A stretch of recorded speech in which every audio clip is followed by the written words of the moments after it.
سلام دوستای عزیز، به یکی دیگه از برنامه‌های آشپزی با ویدا خوش اومدین. توی این ویدیو طرز تهیه یک نوع نون با بلوبری رو براتون آماده کردم. امیدوارم که خوشتون بیاد.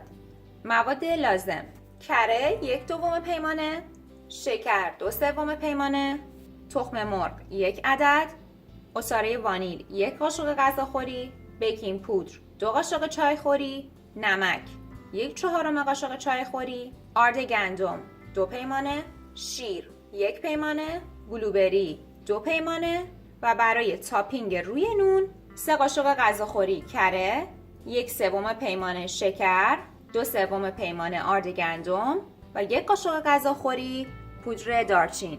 فر رو روی دمای 350 درجه فارنهایت که همون 180 درجه سانتیگراد تنظیم میکنم. حالا شکر رو به همراه کره با همزن انقدر میزنم تا شکر کاملا حل بشه. بعد از اون تخم مرغ و عصاره وانیل رو اضافه میکنم. شیر رو اضافه میکنم.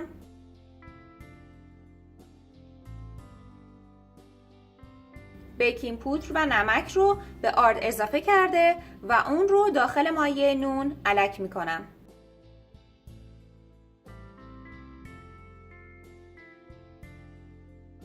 مقدار کمی آرد به بلوبری ها میزنم و اونها رو داخل مایع نون میریزم. با این کار از ته‌نشین شدن بلوبری ها داخل قالب جلوگیری میشه. مایع نون رو داخل یک قالب 9x5 اینچی که از قبل چرب کرده بودم میریزم.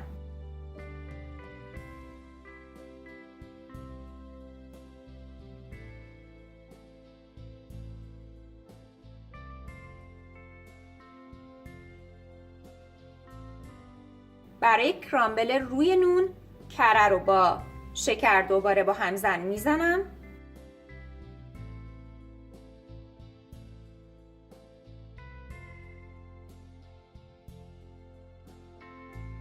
پودر دارچین و آرد رو اضافه میکنم.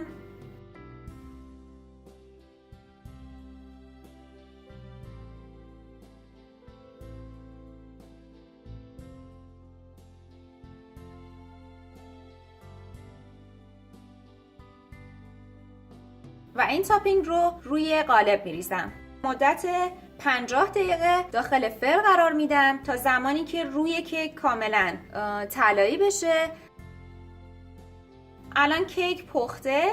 به مدت 20 دقیقه اجازه دادم که کاملا داخل قالب خودش دماش پایین بیاد. بعد از اون رو از قالب خارج کردم و گذاشتم که کاملا سرد بشه.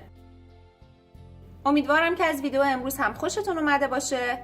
همچنین خوشحال میشم که ویدیوهای ما رو لایک کنید، به اشتراک بذارید و فراموش نکنید که سابسکرایب کنید.